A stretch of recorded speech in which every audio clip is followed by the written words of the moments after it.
A man who doesn't exist. I've been chasing him for nearly 2 years. Who are you? Can never be caught. Kill him and bring her to life. A man who doesn't love. If you want to live, you have to leave my side. Can never truly be alive. Tell me you love me. The Saint, rated PG-13. Starts Friday, April 4th, everywhere. Had a real... Now, the character of the Saint has been around for almost 100 years at this point. I mean, it was created in 1928 by Leslie Charteris from a series of books published as the Saint, which ran all the way until 1983. And this character has been in a number of different movies before, in the 30s, 40s, and 50s. There was a radio serial with Vincent Price in the 1940s. There was a popular British TV series starring Roger Moore in the 1960s, as well as a 70s version starring Ian Ogilvy. And this is the first one they did since that. And I gotta say, kind of an underrated thriller. It's a really good adaptation of the TV series. The one I at least remember, the Roger Moore series, and I think Val Kilmer perfectly fits this role very well here. Him and Elizabeth Shue work off each other very well. She was very good in this movie. I was actually really surprised at how enjoyable she was in this. You could kind of say this is kind of a precursor to the Bourne movies, because you could definitely see a lot of the elements that would later be incorporated into the Bourne movies later on, about 5 years from now. But the film overall is very good, and I think it has the power of having the director of Clear and Present Danger and Patriot Games on board, Philip Noyes, as well as two really good writers, Jonathan Hensley and Wesley Strick, who really understand the source material as well as create a modernized setting where it doesn't feel hokey or any way, shape, or form. It doesn't feel like it's dumbing itself down.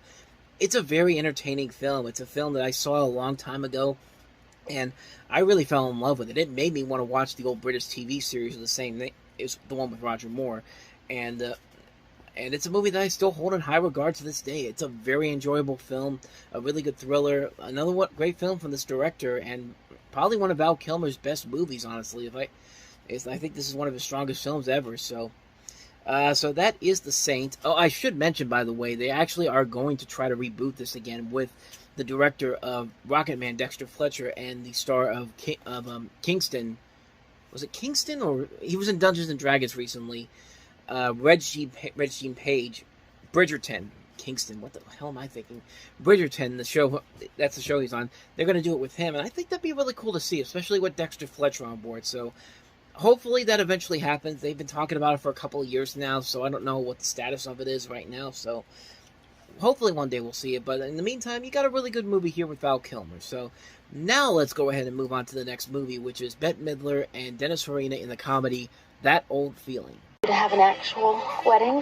Molly's parents They haven't spoken to each other in 14 years. are passionate people. Why don't you whistle for your broomstick? I hope they kill each other. But no one expected this. How do you mean gone? Away, they left. I thought they hated each We were other. supposed to. Bette Midler, Dennis Farina, Duck and cover. That Old Feeling. It's really sick. Rated PG-13. Starts Friday at theaters everywhere. Carl Reiner really went out on this, huh? I mean, to his credit, he could have been worse. He could have gone out the same way Gary Marshall did with those terrible ensemble romantic comedies in the late 2010s. But That Old Feeling, Bette Midler and Dennis Farina as a bickering divorced couple. And if you thought that if you didn't like Scenes from a Mall, then you're definitely not going to like this. I mean, okay, maybe that's a bad example. This isn't anywhere near as bad as Scenes from a Mall. That was a terrible movie. That was nothing but watching Woody Allen and Bette Midler just bickering back and forth and getting into loud arguments, and you felt no chemistry from them whatsoever. This isn't quite as bad, but it's not that great either. I feel like what they were trying to do is try to do like the old school rom-coms, the screwball romantic comedies of the 1940s and 50s. I felt like that's what they were going for here, but with a modern edge. And they've got the people to do it. I mean, Bette Midler has proven she can act very well and be very funny when she needs to. Dennis Farina can be a really good actor, too. You got Paula Marshall from Spin City in here. Gail O'Grady's also in here. David Raish from Sledgehammer. Danny Nucci's also in here as well. So there are notable names in this movie that could really make this work. But the project overall really doesn't feel like it's really going for the good punches. I mean, it's going for cheap jokes that aren't really that funny. And it's like they're not even trying to be funny, honestly. Like they're just trying to appeal to a specific demographic of women who watch these movies for nothing more, is for not the fun over the top misery of what makes comedy so great. And if you get the idea of what I'm trying to say here, but like, it's not in this movie. And there's times when it can be funny, but it's never really, really funny enough to make it really stand out like I think it wants to try to do. I think it wants to try to be like the old screwball comedies of the golden age of cinema, but it doesn't really have enough power to it to really make it stand up on its own. It's basically asking everybody on board in the cast to save a project that's basically dead on arrival, and it just doesn't really fly. It doesn't really work as well as I think they wanted it to, despite all the talent that's there. I mean, the writer is very good. Leslie Dixon has written a lot of great stuff. She's written The Thomas Crown Affair, the remake with Pierce Brosnan and Rene Russo. She wrote Outrageous Fortunes. She wrote Overboard. She wrote Limitless. She wrote Freaky Friday. This is a really good writer, and I don't think she was given her best material to work with here, unfortunately, and it shows on screen here. It's a film that has a lot of ambitions to it, but just bad execution all around. It's a movie that really was a major, major letdown considering the talent that was on board here. Yeah, that's that old feeling. So let's go ahead and move on to the next film, which is Jean-Claude Van Damme and Dennis Rodman in Double Team. Offense gets the glory, but defense wins the game. This spring, they're the team to beat. I look at you, I see nothing but trouble. I don't like trouble.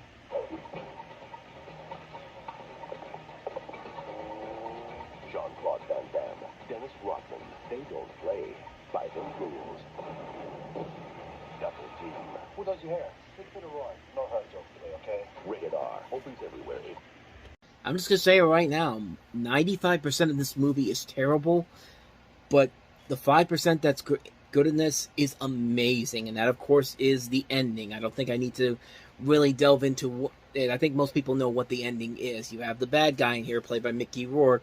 He's basically, they have this big scene that takes place in the Colosseum, like in the Ares Amphitheater in South France, and Stavros, the villain in the film, he basically sets this up with mine traps all over the place, and he's unable to move without setting it off. So one of the guys that helps him out, who's actually Ivan Ooze from the Power Rangers movie, finds the baby that Jean-Claude Van Damme is looking for. He gets him and Van Damme and Rodman out of there, and this tiger comes out. And Stavros realizes that he's done for, so you know what? He's just going to take his foot off the mine and just end it right here. The tiger, him and the tiger blow up, the building blows up, and everybody else is running out of there. And they're saved by a vending machine. Not just any vending machine, Coke machines. Coke machines that are all over this place and do not have any damage to them whatsoever. I mean, it's a so ridiculously stupid moment, but goddamn, I can't help but laugh my ass off every single time. It makes it just watch the last 5 minutes of this movie for that alone. That's literally the last 5 minutes of the movie, and it's just like, it's amazing, man. That's the best thing about the movie. Everything else is just pretty much your typical standard thriller. It's nothing too grand. It's nothing too amazing. You expect better from Jean-Claude Van Damme, and even Dennis Rodman too. I think but other than that, though, just watch the last 5 minutes. The last 5 minutes make it more than worth it. And you don't even have to watch the movie itself. Go online and look for the movie for the last 5 minutes yourself. You will not be disappointed by that. The rest of the movie, you probably will be. So, yeah, quick one on that one. But the ending is totally worth it on that one. So let's go ahead and move on to a completely different movie than Double Team. And that is Inventing the Abbots.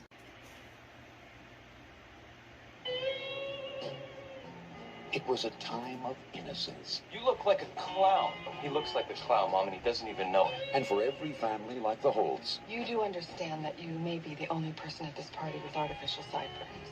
I like your sideburns. there was another like the Abbotts. I would like to propose a toast. Alice is the good daughter. Eleanor's the bad one. And I'm the one that just sort of gets off the hook. Which one are you? Both lived in the same town, Eleanor, come on, Dad's waiting. but came from different worlds. Stay away from them. Why? Because I said so. I mean, you pretty much can see what's coming from this. I mean, this is a story that's been done to death so many times, and despite, again, having incredible talent on camera, I mean, Liv Tyler, Joaquin Phoenix, Billy Crudup, Jennifer Connelly, Joanna Going, Will Patton, Kathy Baker, Michael Keaton does the narration here. you'd expect a lot better from this, but you could definitely tell where it's going to go. It's going to go the melodramatic route. This is a film that I think was trying to go for an Oscar campaign, but they put it out in April, hoping that some people will find it comfortable during this time period, and it just isn't, man. It's a dull movie with nothing great about it whatsoever. The actors, they're completely wasting their time with this overall. You know exactly where this is going to go when it's all said and done. There's no surprises. There's nothing that makes you say, "Oh, that was worth it" at the end. There's no double team moment. It's like, imagine if this movie ended the same way Double Team ended. That would have made this movie more interesting than it actually is. But yeah, as far as everything else goes about it, it's a pretty lame movie. It's nothing that engaging. It's nothing that exciting. It's a real lackluster film. I can be quick on that one, so let's go ahead and move on to the next film, which is Anna Karenina, based off the story by Leo Tolstoy.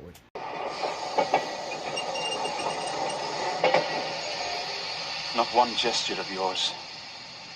Shall I? Could I ever forget?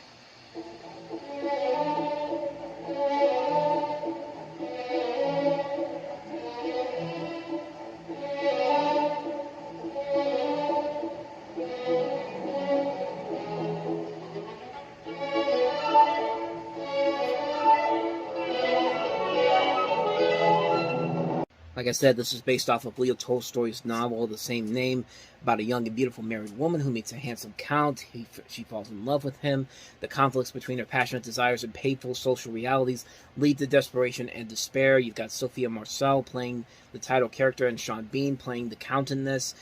Really good cast here again. Alfred Molina, Mia Kirshner, James Fox. A good director. This is the guy that did Candyman and Paper House, and also did Immortal Beloved, as well as Chicago Joe and the Showgirl. And it's got a nice look to it, honestly, but from what I've seen from it, it does not look that promising. The reviews for this did not look very good. It looked like it was a visual crowd put, visually it looked impressive, but other than that, though, it did not look like anything that engaging or anything that interesting. I never saw this movie, so I can't really say if it's any good or not, but from the little stuff I've seen from it, it doesn't fill me with a lot of promise. So let's go ahead and move on to the next film. A great film, Wolfgang Petersen's masterpiece of a film, Das Boot.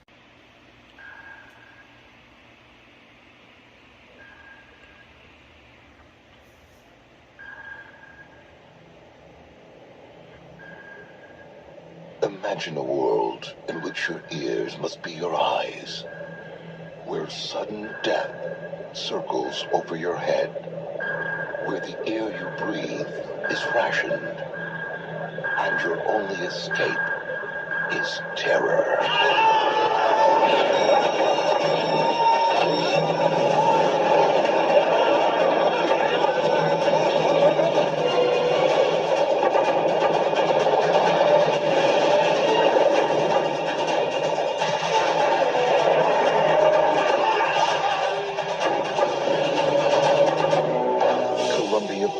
Presents the Wolfgang Petersen masterpiece. It's an unforgettable adventure of lost men fighting a lost war on a sea without pity.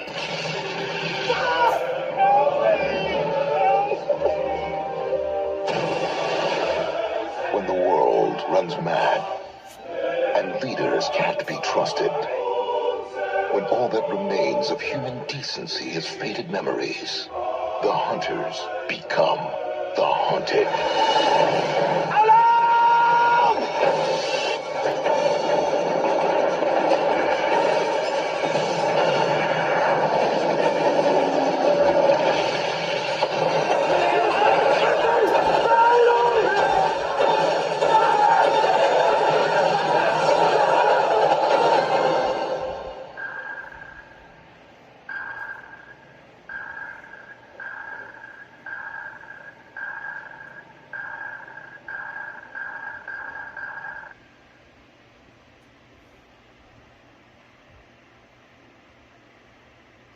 This was, of course, the film that put Wolfgang Petersen on the map and made him become one of the top directors of his time.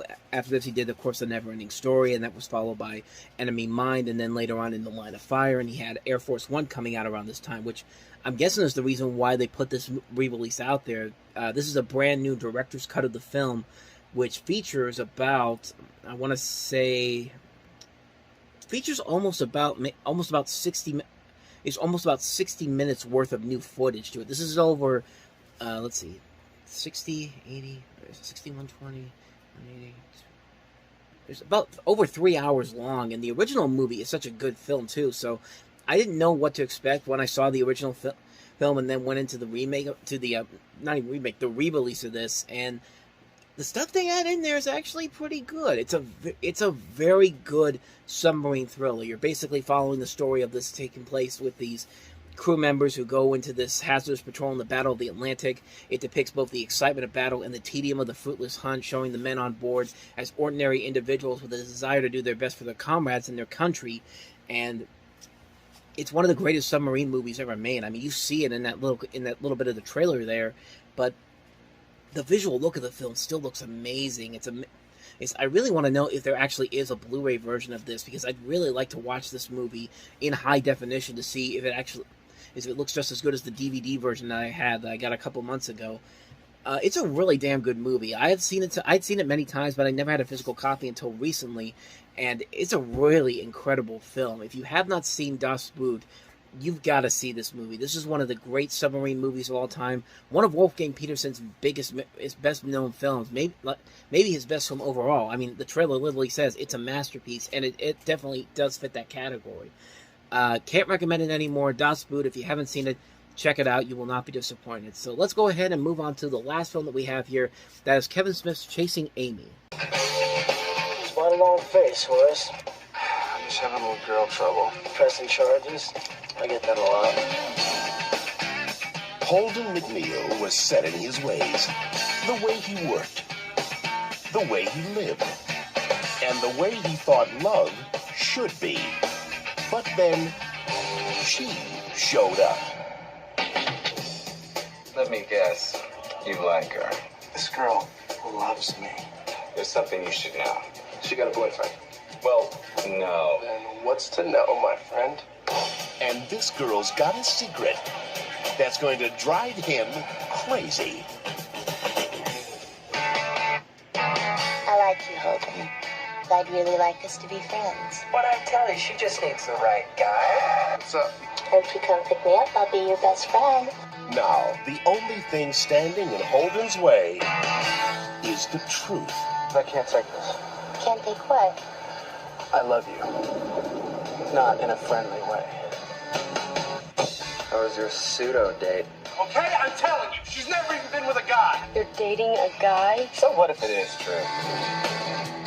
You know you have no shot at getting her into bed. I take it that's not good. Miramax Films presents a comedy that tells it like it feels. Well, she's been around and seen things we've only read about in books. So what'd you do last night? Got lucky. Chasing Amy. Definitely a nice return to form for Kevin Smith after Mallrats kind of crashed and burned both critically and financially, and then, of course, that was coming after his breakthrough success with Clerks. And now you have this movie, which is just one of the great romantic comedies ever. I mean, Ben Affleck is very good in here, so is Joey Lauren-Adams. I've seen her in a lot of great movies, and she doesn't really get a whole lot of attention that I think she well deserves. She's really good in this movie. She really does show her potential as an actress and how good she can really be. Got Jason Lee in here as well, a lot of Kevin Smith's regulars, Jason Mewes himself, Kevin Smith in there, Ethan Suplee from Mallrats, Brian O'Halloran from the Clerks films, Casey Affleck, Matt Damon's also in here as well. It's a really solid romantic comedy. I will say, though, there are a lot of things that you can really criticize for the way they depict, the idea of queer sexuality. It's not like the whole idea of a lesbian being involved in a relationship with a man. And it's I think somebody said it best. It's contrary to the more widespread depictions of heterosexual women becoming involved in same-sex relationships.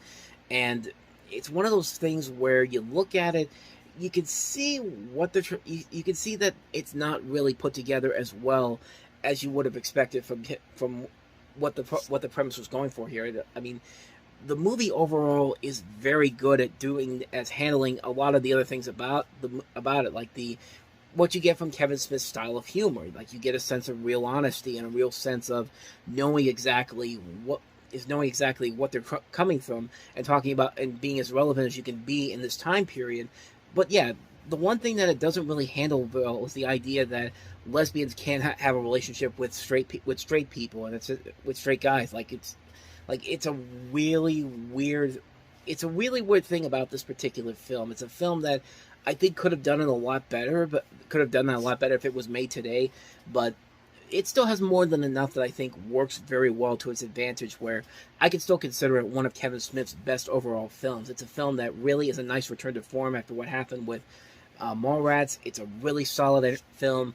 It's hardest in the right place. Great casting all around. I've got nothing else to say about it, man. Chasing Amy, really solid film. I really love it a lot. Anaconda.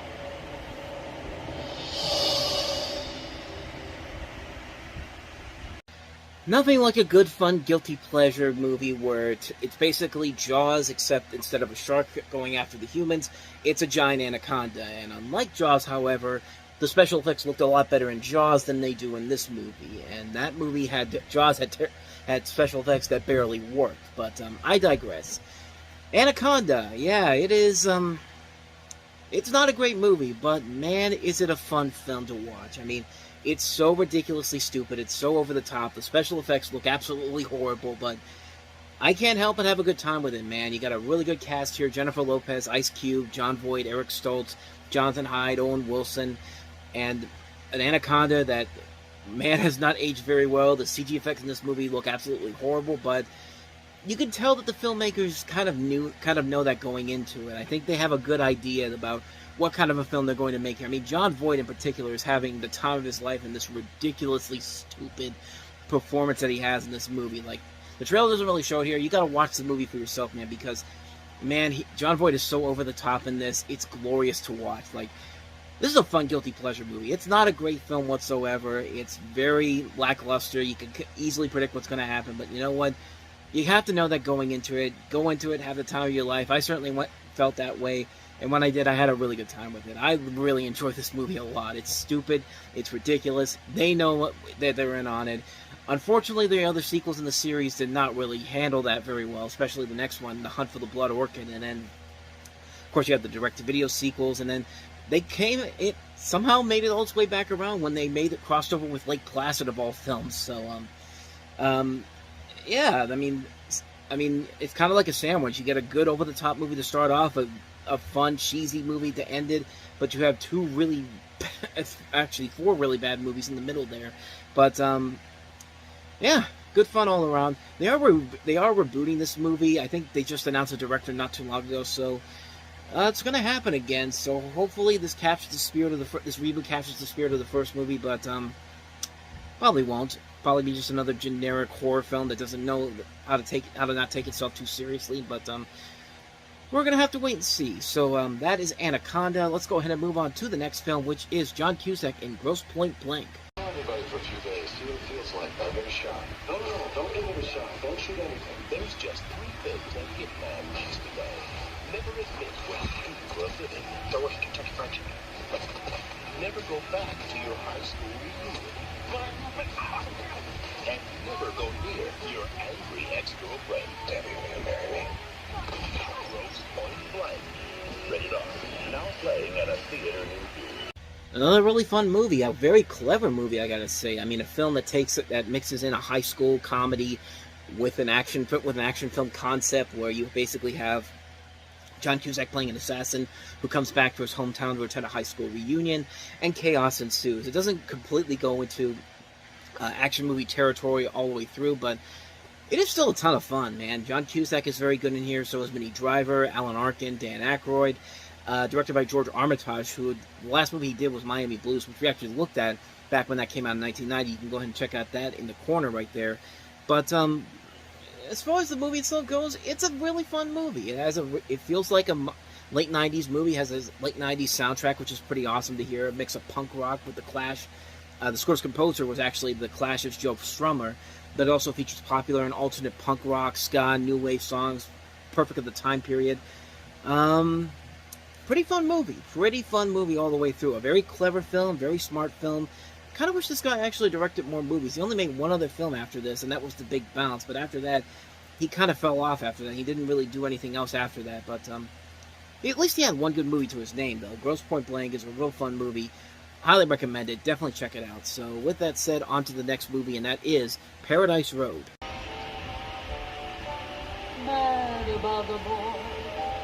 It was 1942. You heard of a place called Pearl Harbor? Pearl Harbor was a surprise, a sneak attack. And the world was at war. All European women and children must leave immediately.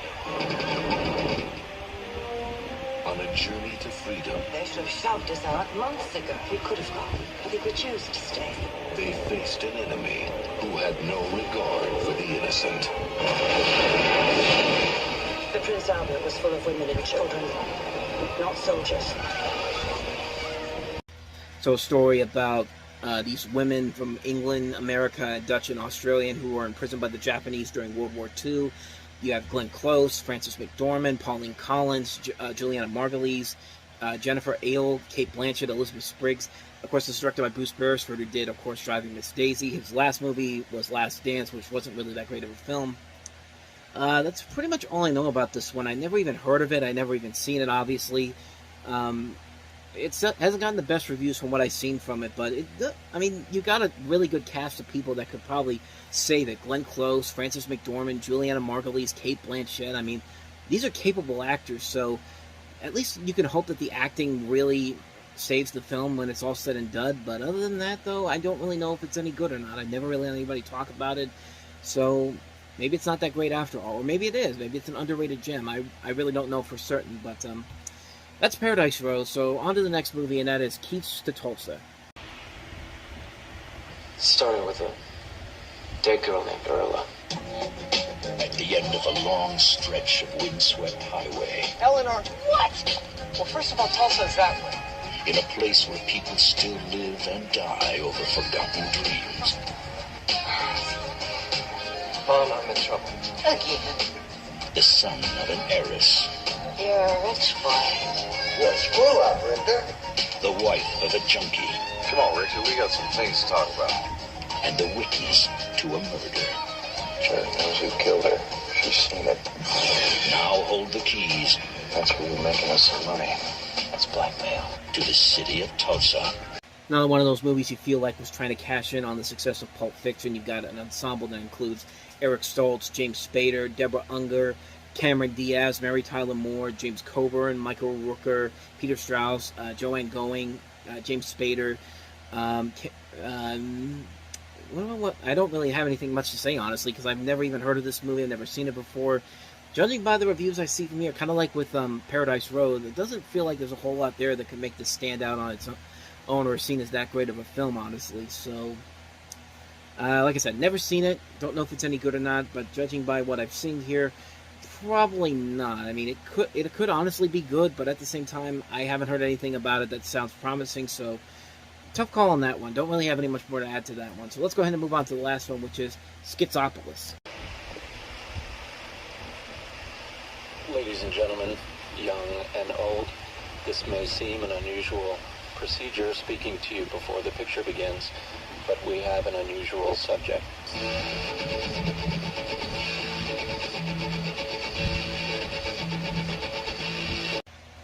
I could have sworn I looked at something similar to this with Grey's Anatomy, the Spalding and Gray movie, which we looked at on, I think it was either the show before this or the show after that, or the show before that, but turns out this is the same guy. This is directed by Steven Soderbergh as well. I mean, this is a much different film, though, but it feels very similar to Grey's Anatomy in terms of the style they go for here. You have a surreal experimental comedy film with a non-linear narrative, and that's Soderbergh actually playing the doctor there.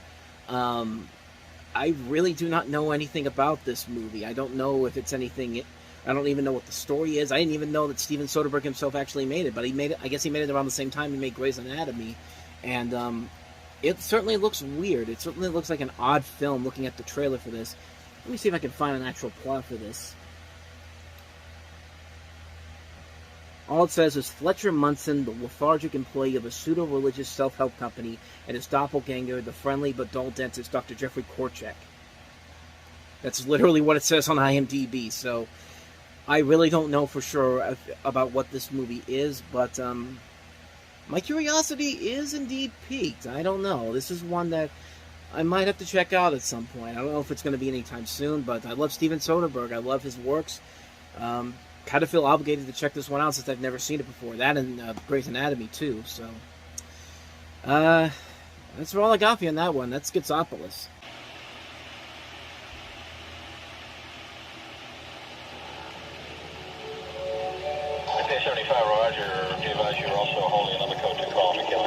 It wouldn't be the first time. There was violence in this town.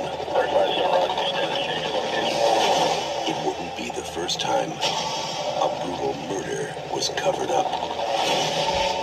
Okay, I'm coming down, but be advised, I'm coming from northwest. And it wouldn't be the first time a prominent family was involved. But it would be the first time it happened here.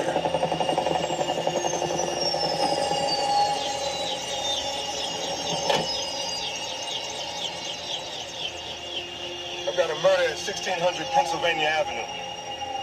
An address that changes all the rules. Signs of force?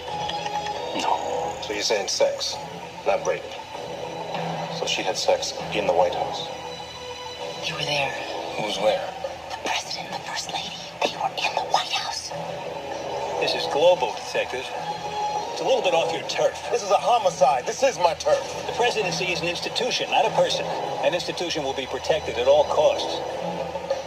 If the president or any member of his family killed Carlatown, they would call me before they even wiped the blood off their hands. So what are you gonna do? You gonna put the president in a lineup? Where are you going with this? Either to the White House or to the press. You were born to become a chalk outline.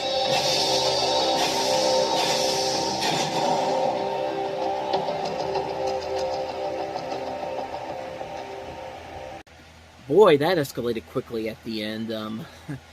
Yeah, that took a whole nother, that just took a whole nother level there at the end there. But no, you know, I got nothing against that guy. That guy's a really good character actor, Daniel Benzali. But he's pretty good in this. In fact, I like this idea that the movie is trying to go for here. An idea about having a murder happen within the White House. You know, you never had somebody getting murdered in the White House. Ever since before this movie had come out, or even since this movie came out, there's never been anything about a murder inside the White House. But hopefully that doesn't become the case in the future. But it's an interesting idea. It could have a lot of potential for a really cool action thriller concept here. I mean, there's a lot that's going for this movie to succeed.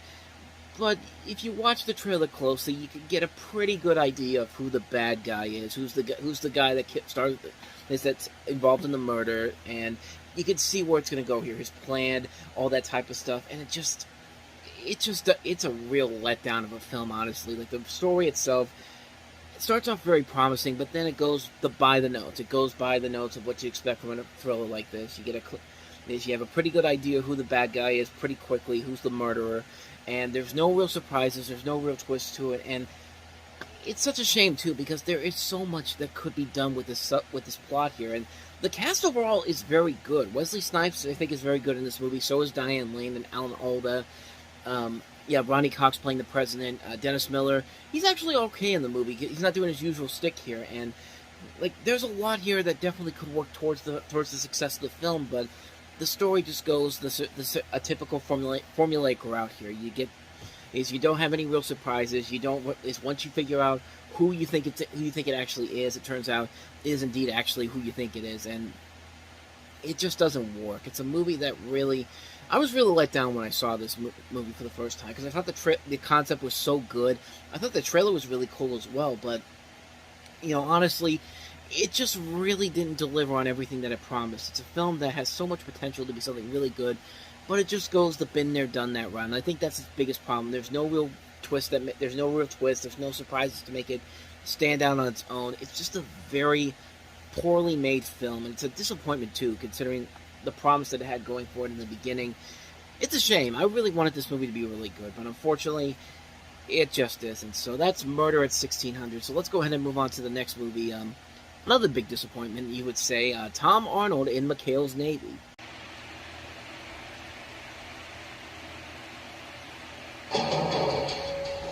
Somewhere off the coast of the United States, a mercenary terrorist force has captured the island of San Marino. Their mission is to intercept a satellite, arm a nuclear missile, and destroy the Pentagon.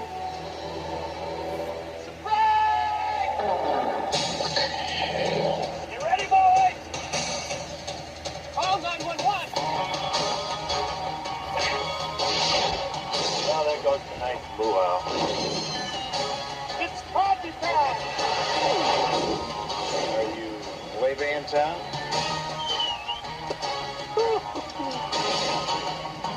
Okay, we can't take everything. Leave the guns. Hey, McHale.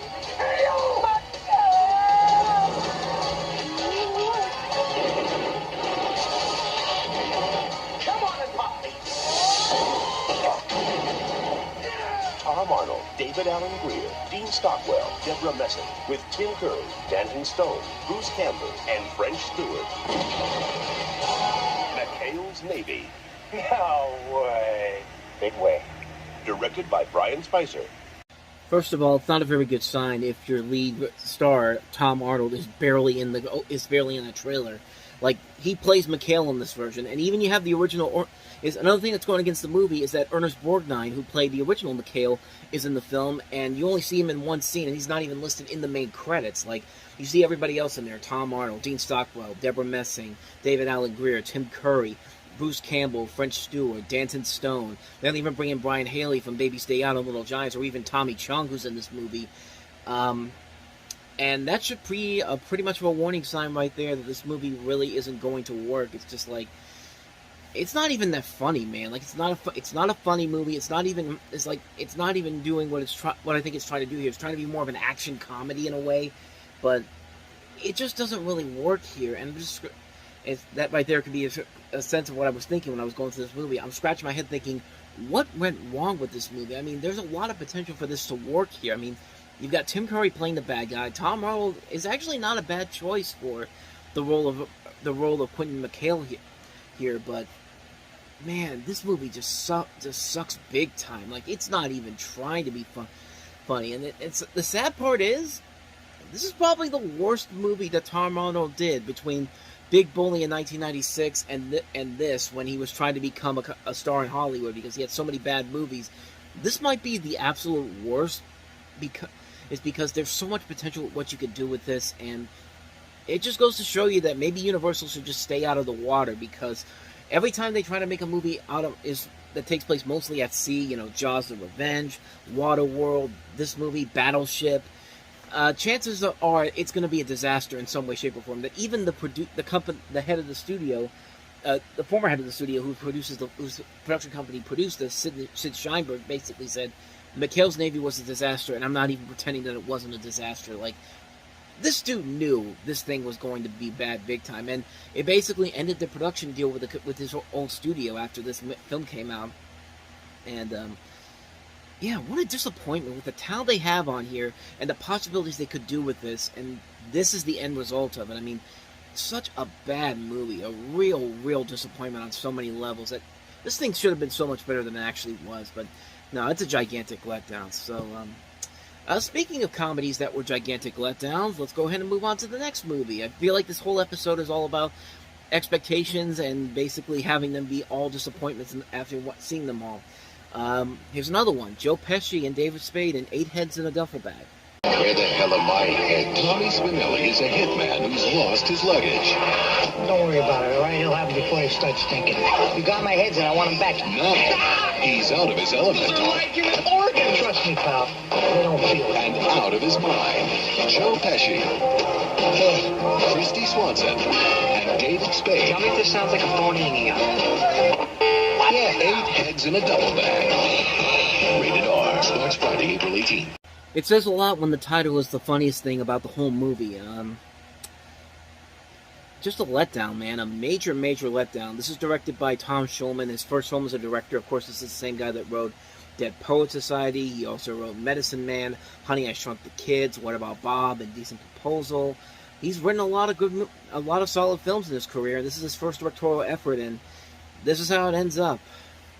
It's a shame, man, because Joe Pesci clearly is trying his best here. I think he is the best thing about the movie, but everybody else in here is just lifeless. Christy Swanson's not good in this. Neither is David Spade.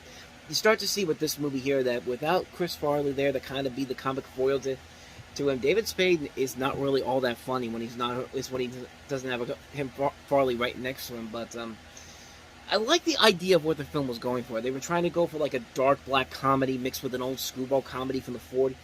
It's from the 40s and 40s and 50s, and there's a lot of potential there, but it just doesn't show up on screen. There's not a whole lot of funny material in the film. Like I said, the only thing that really makes it stand out is Joe Pesci. You can see he's fully committed to this, but other than that, though, everything else about this movie is just dull. There's not a whole lot there that really is all that funny. There's no real good humor in there, not a whole lot of well-written characters, not a good script to work with, and the direction's not that great either. You can tell that this was one of those films that was sitting on a shelf at Orion Pictures for a long period of time, because this was a fit. Because, like I said, I've said before, this is one of those films where Orion was going into bankruptcy, so they basically had to put these out over the next couple of years. The studio that eventually bought all these films had to put them out, and this is something that was in development for 4 years before it came out. So that should pretty much tell you everything you need to know about this movie. Such a major letdown, man. So much potential here. Like I said, the funniest thing about it is the title, and that's not a good sign if that's the best thing you can remember from that movie. So, anyway, that's 8 Heads in a Duffel Bag. Now on to the next movie, Bill Paxton and Mark Wahlberg in Traveler. On the back roads of America, there's a family of con men. They call themselves Travelers, and their way of life has been a secret. Until now. Sorry for your loss. Have a safe trip back to Philadelphia. Listen, my father said your father turned his back on his people. He said I got it right. I got it right by birth. Hold on a second. I heard nothing to give him a chance. You can ride with me. So you follow a story with a man and a group of nomadic con artists in North Carolina, one of them being Mark Wahlberg. Aside from him and Bill Paxton, Juliana Margulies is in here, as well as James Gammon and Nikki DeLoach. But most notably, this is directed by Jack Green, who has been the longtime cinematographer for Clint Eastwood's films. And this is his first movie he ever directed. And I don't really know too much more about this movie. I've never really seen it, but the guy's a really good cinematographer. I'd be very interested to see what he'd do as a director. And this thing got pretty good reviews, so there's definitely a chance this could end up actually being pretty good. Like I said, I've never seen it before, so I can't really say too much about it. So a quick one on this one. And a quick one on the last one, too, because I haven't seen it either, but we'll run through it real quick. Hollow Reed is next.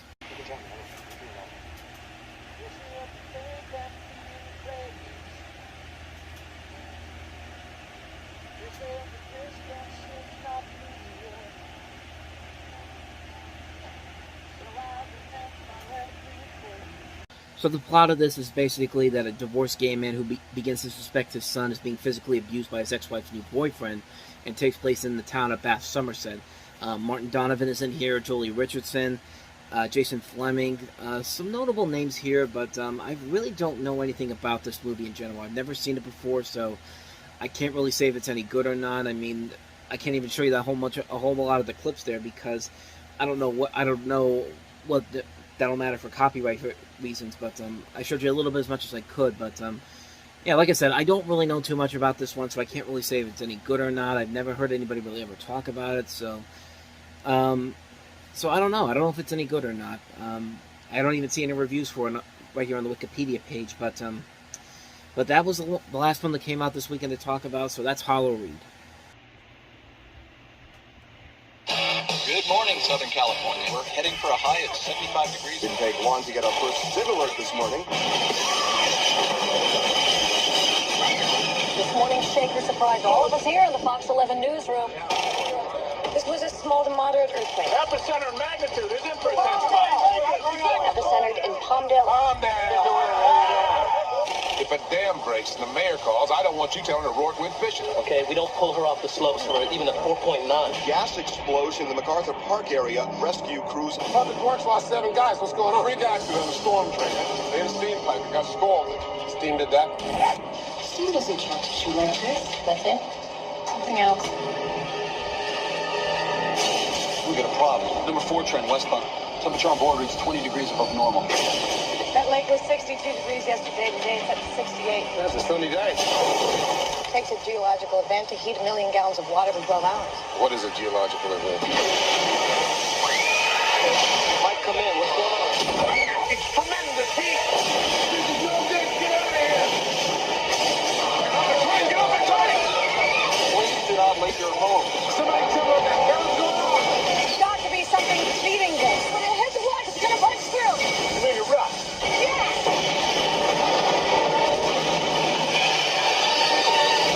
Just exploding. It's going crazy. The fire's popping off all over the city. West side is 1 million people. There are gonna be 1 million dead people if we don't evacuate. When Mount St. Helens blew, the force was greater than the Hiroshima bomb. Listen up, let me tell you what's south of us. No more museums, no more department stores, just home. Moses couldn't reroute this. It's everywhere. I need a demolitions team. LAPD, National Guard. Put as many people in front of it as it takes. We turn it around now, they're going to be defenseless. You don't like my plan? That's good. Give me another plan, but don't tell me we're backing out. We're going to take this thing to the ocean.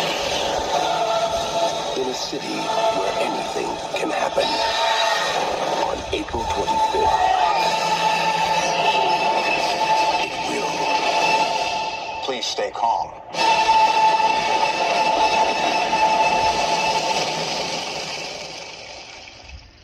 And the award for the worst tagline to sell a movie on goes to Volcano, because that does not make any sense whatsoever. In a city where anything can happen, on April 25th it will. You mean to tell me that in this city, any other day of the week, nothing happens? I mean, that line makes absolutely no sense whatsoever. And the worst part about it is, they've had trailers with much better taglines they could have used on it. I mean, at the end there, the coast is toast. Great tagline.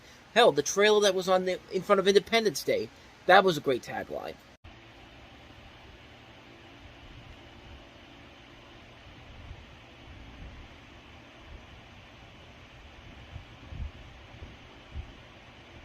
There are at least 1,500 active volcanoes in the world that we know about. And at least one that we don't. Welcome to Los Angeles. Get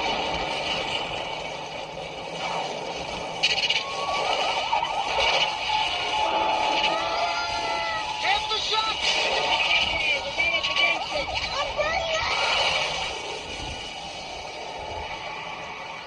Have a nice day.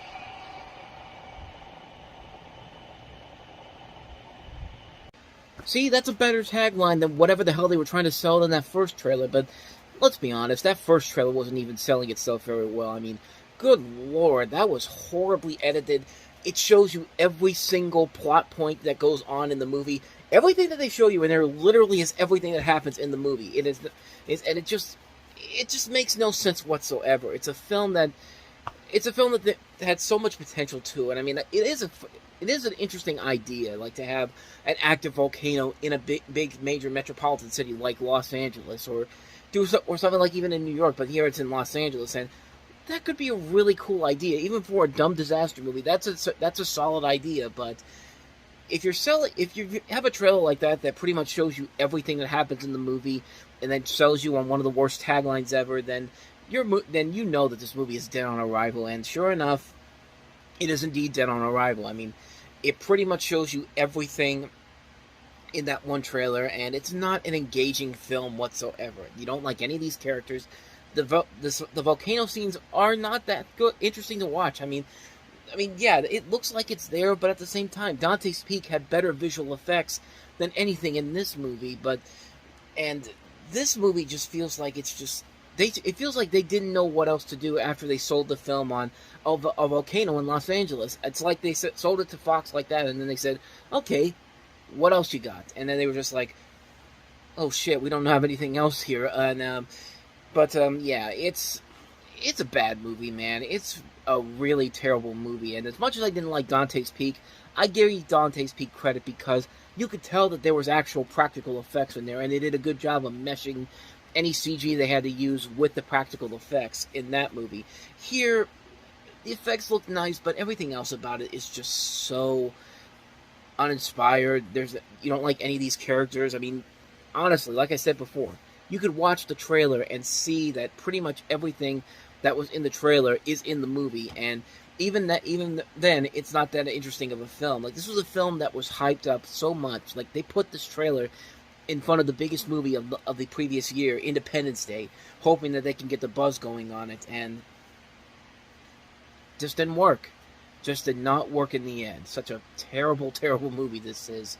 And luckily, Tommy Lee Jones had a comeback later on in 1997 with a much better film, but we'll get to that one once we get to the summertime. That's Volcano, so let's go ahead and move on to a much better movie that came out. This is Romy and Michelle's high school reunion.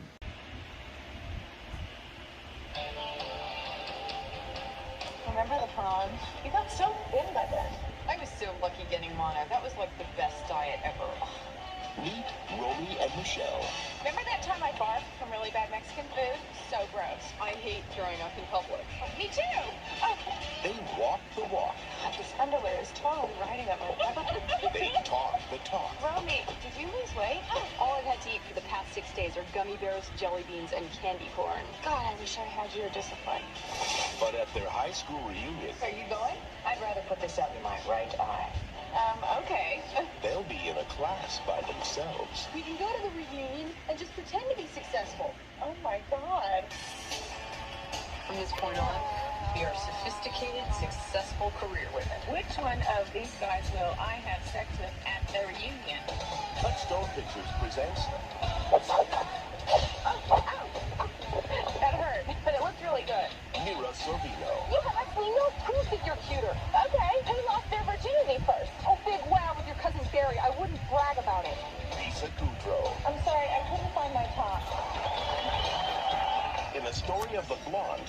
What does this remind you of? Meeting the blonde. Oh, I know. This lady is totally sick. Romy and Michelle's high school reunion. And what are you picking on us for, anyway? We are not the ones who got fat. We're pregnant, you half-wit. Well, I hope your babies all look like monkeys.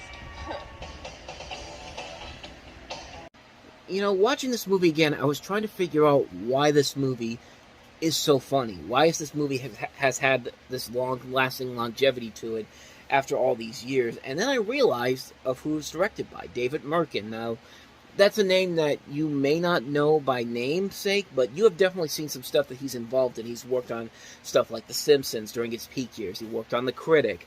He also directed a really good movie that came out after this, Heartbreakers, with Sigourney Weaver, Jennifer Love Hewitt, and Ray Liotta. And yeah, now I know why this movie is still as hilarious. It's more hilarious than I ever thought it would be, because it's directed by David Merkin, and David Merkin's such a great comedy writer and director. And you also have the writing of Robin Schiff, who also works for The Groundlings. She's also written for a number of shows. She was a producer on Party of Five. She worked on the several shows that didn't last very long. She did the series version of Working Girl. She did Princesses with Fran Drescher before she did The Nanny. The Delta Burke show that she did after she left Designing Women. I mean, she's but notably she comes from The Groundlings, and The Groundlings have brought some very talented people. Have brought out some very talented people from that comedy troupe, and again, the movie just, and really the more I think about it, the movie works because of Mira Sorvino and Lisa Kudrow. Like, you had these two women who are perfectly casted in this. They share a lot of really good chemistry together. They're both very funny together.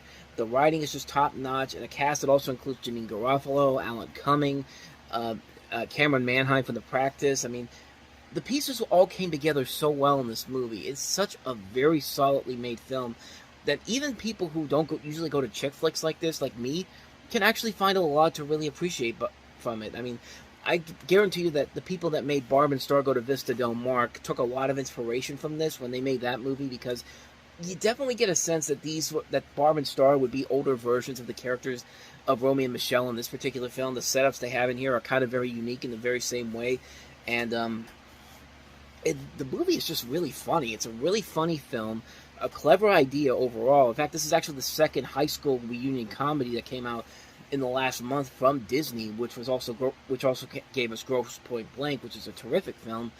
And what more do I have to say about it, man? This is just such a funny movie. Well done. It's very funny. Great direction all around. Great casting. I mean, it's a classic. It's a cult classic for a good reason. It's a very funny film. It still holds up after all these years, man. It's still a really funny film, and I can't recommend it enough. Romy and Michelle's high school reunion. If you haven't seen it, see it. You will not be disappointed by it. So, with that said, let us move on to the next movie, and that is Shiloh. When Judd Travers' best hunting dog runs away, What do you keep following me around for? it changes Marty Preston's life forever. It's the third time in the last 3 months he's run off. You treat that dog right, he might not run off. I was thinking about that dog. But the answer is no. Share in the story of a boy who learns that growing up means standing up for what you believe is right. You have to fight me first to get him back. Are you trying to stir up trouble? Can't give Judd the chance to hurt him again. He just might be the best boy I know. Shiloh, the Newbery Award-winning classic, is now an award-winning film from Warner Home Video. So this is, of course, based off the best-selling book of the same name. And I read this book a lot during my time in high school and pretty much elementary school, middle school. At one point, we ended up reading this book on a number of occasions, and I never really understood why it has that longevity to it, but watching it in the last couple of months, I've realized that this is a film that definitely has held up for a number of reasons. I mean, it definitely can be relevant to to the way we are now. We always have to have our spirit, like a little service animal with us, and for emotional support and all that type of stuff. And this is a very heartfelt story. You have this beagle who's been abused by this owner, and he comes across this kid who he becomes attached to him, and the whole thing is about trying to keep him in a better family environment than the one that he was living in prior to this. And you get so invested in this because you like the relationship between this boy and his dog. The dog is very good here. The dog is very cute as well. I mean, it's a beagle puppy. Who doesn't love beagles? I mean, Snoopy for God's sakes. But the film is just really entertaining. It's a film that is very engaging. It's a film that really is well acted with these great actors involved, including Michael Moriarty, Scott Wilson, Ann Dowd, Rod Steiger's in here as well. I mean, it deals with real morale issues. You get a lot of emotional elements to it. It doesn't dumb down itself for the kids. It makes a solid piece of entertainment that doesn't feel like it's dumbing down the viewers at hand, but it makes for a very engaging film that still holds up after all these years. The sequels that came out afterwards, I won't say that they're great movies overall. I think, honestly, they're kind of pretty much the same movie over again. I think in the second one, it's basically the same thing. The abusive dog owner comes back and he wants his dog back again. And then the third film in the series is basically just the same thing. It's just like, was there any reason for this to really become a trilogy, honestly? Personally, I didn't think so. I think it should have just been one film overall, but what do I know? The first film was a big success, so of course you got to make it into a trilogy. But I mean, then again, it's based off of a series of books that eventually did become more than one film. So again, I could see it on that front. But like I said before, the first movie I think really is the strongest one of the bunch. The other two films in the series, definitely not as good, but the first film still is very good. I recommend checking it out. Shiloh is a really good movie. So with that said, let us get to movies we can pretty much get through pretty quickly because I've not seen any single one of these four films we're going to talk about here, so we'll be brief on these ones. So let's go ahead and talk about the next film, A Chef in Love.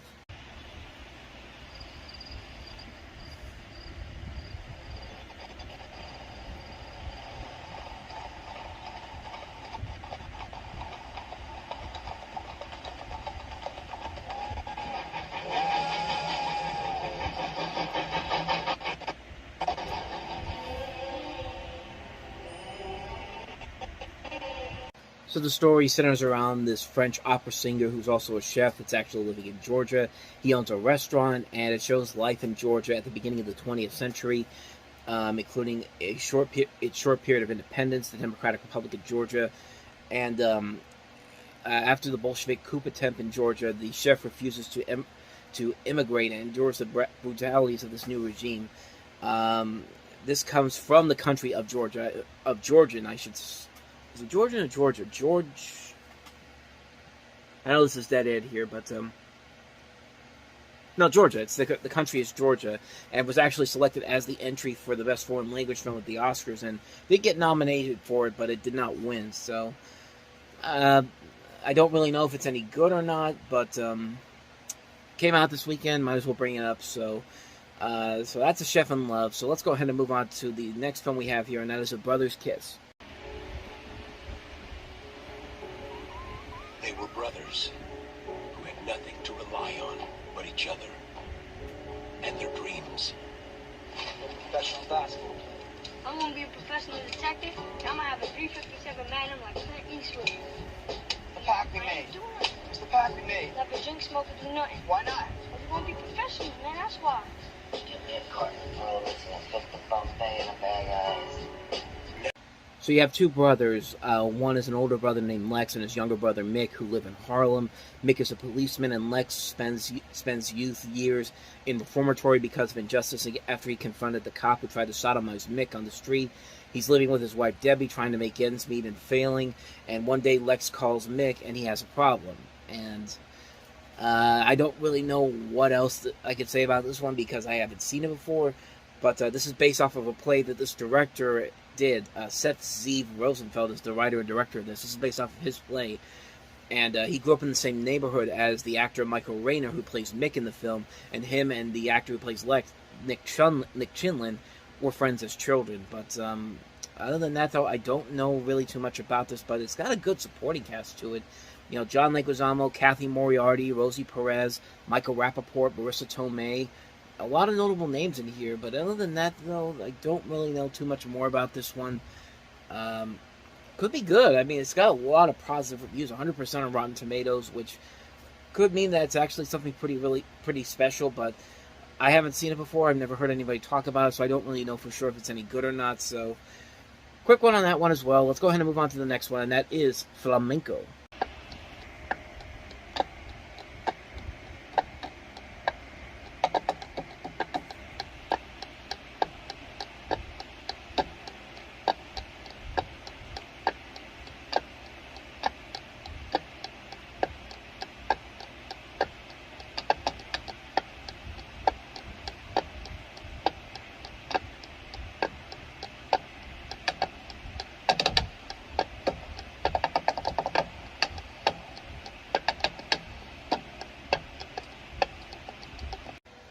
So, if you don't know what flamenco is, I know I certainly didn't before I knew about this movie, but it's an art form based on the various folkloric music traditions of southern Spain developed within the Gitano subculture as the result of Andalusia.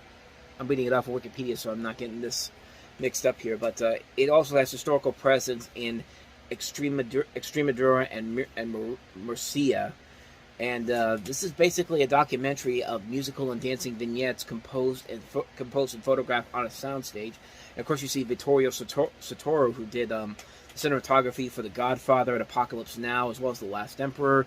He does the cinematography for this, and you just see a little bit of stuff there. I mean, it's mostly just people dancing, but I'm not gonna lie, the dancing overall is very, very good. Like, I didn't really have a whole interest in checking this out, honestly, but I kind of want to see more of these dances here. They're very unique. They almost feel like clog dance. It feels like clog dancing in a way, but this is probably a much more different kind of a different kind of clog dancing, of course, because because they're not using clogs, they're using high heels. The woman was using high heels in that clip I just showed you. But I really don't know too much about this stuff to make me want to see a whole lot of it, but I will say it definitely piques my curiosity, though. That little clip right there actually looked like it could be something pretty interesting. But other than that, though, that's flamenco. So let's go ahead and move on to the last movie we have here, Nothing Personal.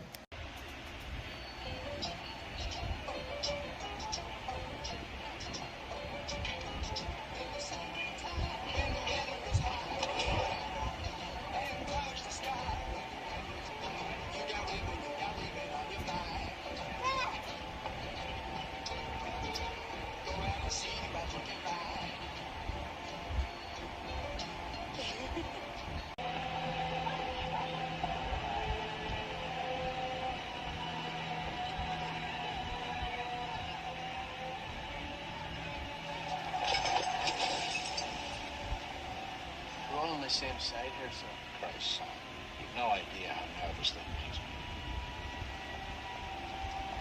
I literally stopped it at one point, and then as soon as that happened, the whole thing took a huge turn, so that's why I put that back on.